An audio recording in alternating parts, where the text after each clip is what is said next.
It has been years since we've had a proper mainline title for Heroes of Might and Magic, but it's finally back. Heroes of Might and Magic Olden Era is coming to early access in a couple days, and it really brings back that classic gameplay that we have been missing. And even though it's in early access, it's got a great amount of content, and it feels fantastic to play. However, in this video, I want to talk about how the game is running on the Steam Deck and whether it's good enough to play on the go for this early access release. Now, if you want to see more videos like this, hit that like and subscribe button and hit the notification bell to be notified as soon as our next video goes live.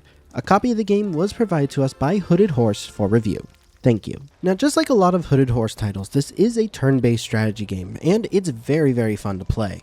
However, on the Steam Deck, there are some compromises we're going to need to make, especially when it comes to controls. Now, the game itself runs very well, and when you're running around in the map, you can expect around 40 to 50 FPS, with some little drops below 40, so if you want to save on those drops, you can turn down shadows to medium, and you can get around a solid 40 FPS, with the rest of the game being on the high quality settings. This keeps the map looking gorgeous, and the frame rate very stable. And in battles, there's almost no problem at all running the game at 60 FPS. And I saw no drops in the battles that I was partaking in, even at the highest quality settings. So performance-wise, if you want the most stable frame rate, you can go ahead and set it to a 30 FPS lock. However, the game doesn't really feel that bad when it's fluctuating between 40 to 50 because of the way it's structured, so I would also say you could leave it unlocked, and that way you get 60 FPS in combat. But if you lock it to 30 FPS, you will get better battery life. Now, just like a lot of Hooded Horse games, the real issue is going to be gamepad support, which this game just doesn't have. It defaults to the keyboard and mouse controller configuration, which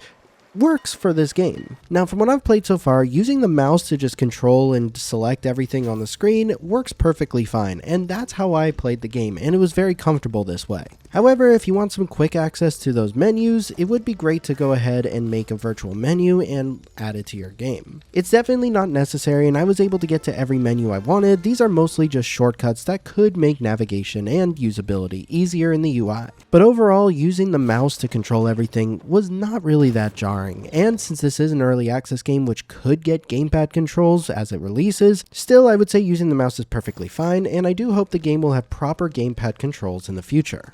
This is in early access, and they plan to keep this in early access for a year. So we could see how this is going to change as it continues development. And of course, we will continue to follow up with Hooded Horse to see what they think. Still, I would say the publisher is very supportive of the Steam Deck, so there's a pretty good chance that it's going to be good to play on the go at some point. Now, here is some full gameplay of the game both in direct capture and handheld footage.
Say what you will, but I really love Hooded Horse's lineup in general. They really do focus on strategy games, and most of them are fantastic. Heroes of Might and Magic Olden Era is absolutely one of them. It was great to go back and play some of the Heroes of Might and Magic gameplay, and I can't wait to keep going back into it and continuing to play further. I do hope that there is going to be some improvements for the Steam Deck down the line, and time will tell for sure, but in its current state right now, I would consider it very playable as long as you can deal with the keyboard and mouse controls. For the most part, the text is readable, so I wouldn't say that there's a big issue there, but I do hope that everything is going to improve as the game continues through development. Thank you guys for watching. If you enjoyed this video, hit that like and subscribe button, and hit the notification bell to be notified as soon as our next video goes live. And a huge thank you to our patrons. You guys are awesome. See you next time.